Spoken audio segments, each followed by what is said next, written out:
মাত্র কয়েকদিন আগেই শেষ হলো বাঙালির শ্রেষ্ঠ উৎসব শারদীয়া দুর্গোৎসব এবং তারপরই ধন সম্পত্তি এবং সমৃদ্ধির দেবী লক্ষ্মী পুজো। এরপরে আপামর বাঙালি মেতে ওঠে শ্যামা মায়ের আহ্বানে।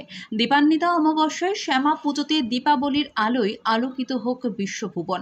আলোর উৎসবে যেন কোনো রকম অপ্রীতিকর পরিস্থিতি না ঘটে তারই প্রস্তুতি সভা অনুষ্ঠিত হলো আজ।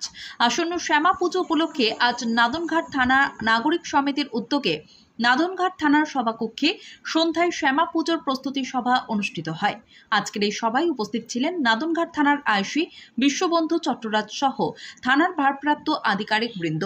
এছাড়াও ছিলেন নাদনঘাট থানার নাগরিক সমিতির সদস্যরা। ছোট অনুষ্ঠানটি পরিচালনা করেন নাদনঘাট থানার আইসি বিশ্ববন্ধু চট্টরাজ। আজকের এই প্রস্তুতি সভায় আসন্ন পুজো যেন নির্বিঘ্নে কাটে সেই নিয়ে আলোচনা করা হয়। নাদনঘাট থানার অন্তর্গত 7টি পঞ্চায়েতে এই বছর মোট 393টি শ্যামা পুজো অনুষ্ঠিত হবে বলে জানা যায়। আজ নাদনঘাট থানার আইসি প্রত্যেকটি পুজো কমিটির সদস্যদের পুজো মণ্ডপে সিসিটিভি ক্যামেরা লাগানোর কথা বলেন। পথ দুর্ঘটনার কথা মাথায় রেখে মদ্যপান করে গাড়ি না চালানোর কথা বলেন। সর্বদা হেলমেট ব্যবহার করতে বলেন এবং গাড়ির গতি সর্বদা নিয়ন্ত্রণে রাখতে বলেন। উৎসবের দিনগুলিতে কোনো রকম অপ্রীতিকর ঘটনা যাতে না ঘটে তার জন্য সদা সজাগ থাকতে বলেন। সৈয়দ আবু জাফরের রিপোর্ট, MBS নিউজ।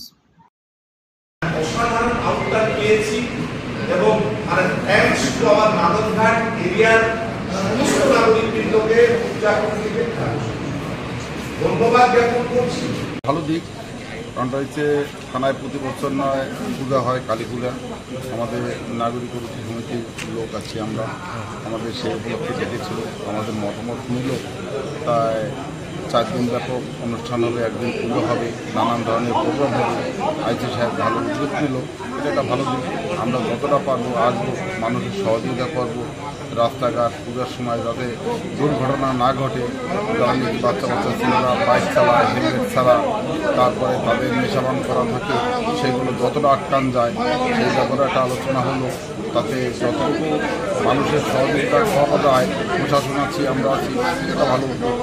আপনিও তো একটা পুজো করছেন, কি বলবেন? একটা পুজো করছি, এটা পুজো উপলক্ষে 19 তারিখে 20 তারিখে পূজা।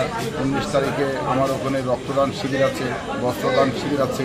সেখানেও আমাদের আইসি সাহেবের নিমন্ত্রণ থাকে, বিজয় মন্ত্রী সাহেবের নিমন্ত্রণ থাকে, সবাই উপস্থিত হয়। সেখানেও ভালো রকম একটা আজকে 19তম রক্তদান শিবির। আমার ওখানে আজকে 19তম রক্তদান শিবির। সেই উপলক্ষে যতটা পারি মানুষের সহযোগিতা করার জন্য, গরিব মানুষের উপকার করার জন্য সেটা আমি যথেষ্টভাবে চেষ্টা করি। আপনার পরিচয়? অমল হালদার।